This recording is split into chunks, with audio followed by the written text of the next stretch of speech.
चीता और चुड़ैल की शादी।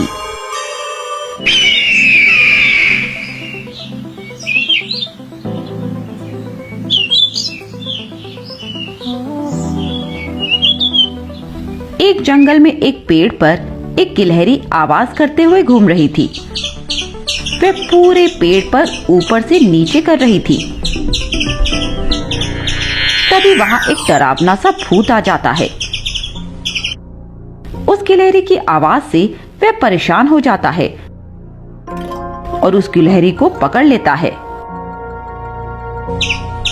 कितनी आवाज कर रही है तू?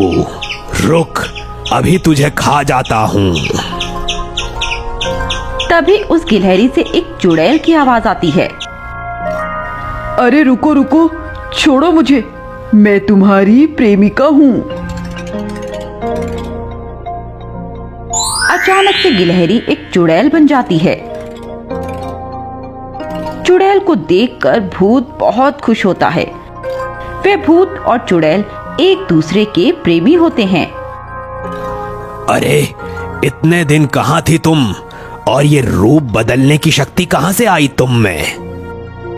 मैं इतने दिनों तक शैतान की तपस्या कर रही थी, उनसे ही ये शक्ति हासिल की है मैंने। अरे वाह, तो मैं भी शैतान से ये शक्ति हासिल कर सकता हूँ। फिर हम दोनों जो चाहें वो रूप लेकर घूम सकते हैं। ठीक है, तुम्हारी तपस्या पूरी होने के बाद ही हम शादी कर लेंगे और इंसान का रूप लेकर रहेंगे। भूत शैतान की तपस्या करता है, लेकिन वह चुड़ैल जितनी कड़ी तपस्या नहीं कर पाता। फिर भी शैतान ने उसे एक बार ही रूप बदलने की शक्ति दी।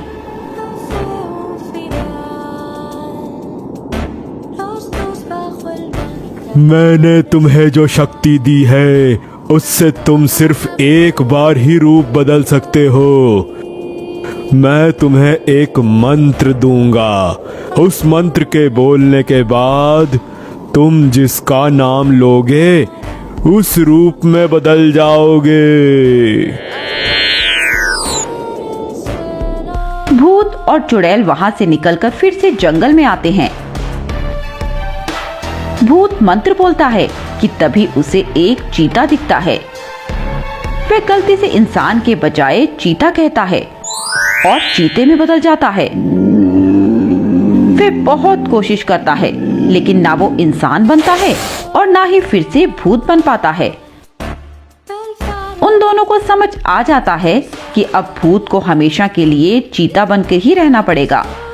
चुड़ैल भूत से बहुत प्यार करती थी, इसीलिए वो चीते के रूप में होते हुए भी भूत से शादी कर लेती है और दोनों एक गुफा में रहने लगते हैं।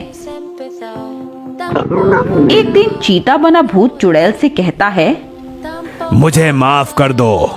तुमने हम दोनों के लिए बहुत सपने देखे थे।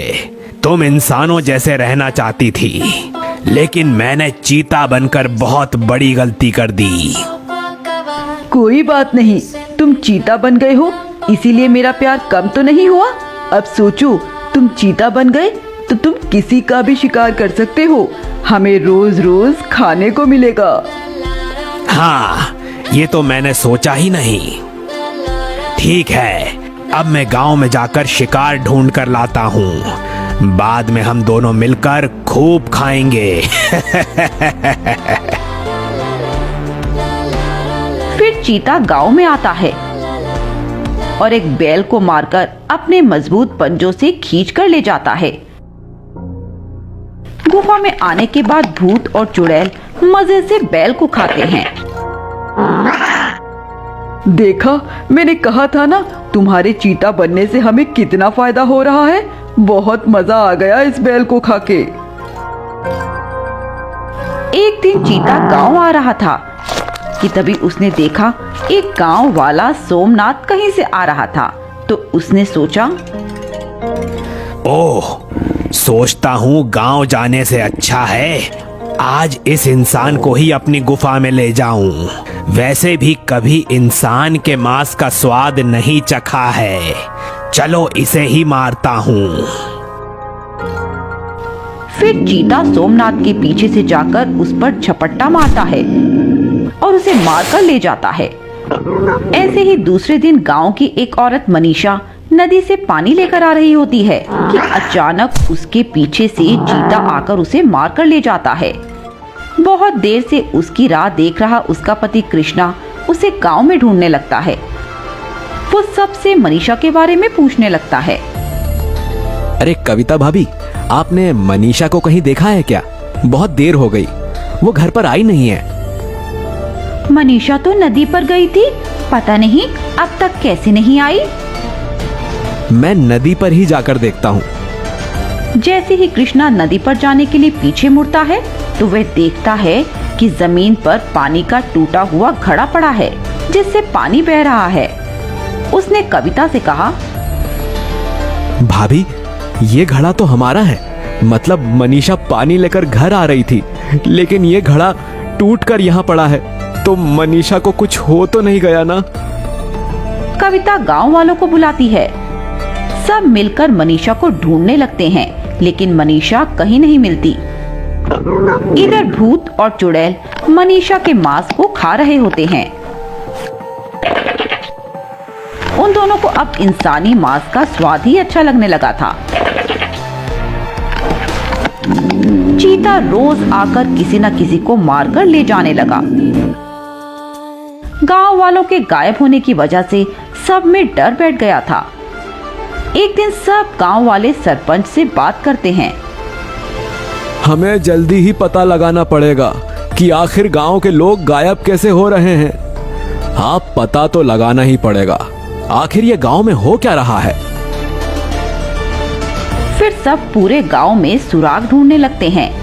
तभी उन्हें चीते के पंजों के निशान दिखते हैं। अब वह समझ जाते हैं कि हो ना हो ये चीता ही लोगों को ले जा रहा है। फिर सब मिलकर उस चीते को पकड़ लेने का ठान लेते हैं। गांव वाले चीते को पकड़ने के लिए एक जाल बिछाते हैं।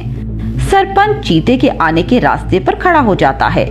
सरपंच को देखकर चीता खुशी से उसके पास आने लगता है। वह आगे बढ़ता है और जाल में फंस जाता है। जाल में फंस जाने पर चीता जोर जोर से चिल्लाने लगता है।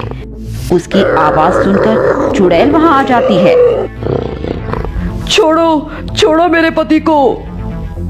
पति? एक चुड़ैल का पति एक चीता? हाँ, ये मेरा पति है। ये चीते के शरीर में एक भूत है। छोड़ो इसे, नहीं तो मैं तुम सबको मार डालूंगी। तभी वहां एक तपस्वी आते हैं। सब देखकर वे चुड़ैल से बोलते हैं, मैं गांव वालों से तुम्हारे पति को छुड़वाऊंगा, लेकिन तुम्हें मुझे एक वचन देना होगा। आज के बाद तुम किसी को नहीं मारोगे, तभी मैं तुम लोगों को मुक्त करूंगा। चीता और चुड़ैल तपस्वी को वचन देते हैं। फिर तपस्वी अपनी शक्ति से भूत को चीते के शरीर से बाहर निकालते हैं। जैसे ही भूत जाल से मुक्त होता है, तपस्वी दोनों को भूतलोक में भेज देते हैं।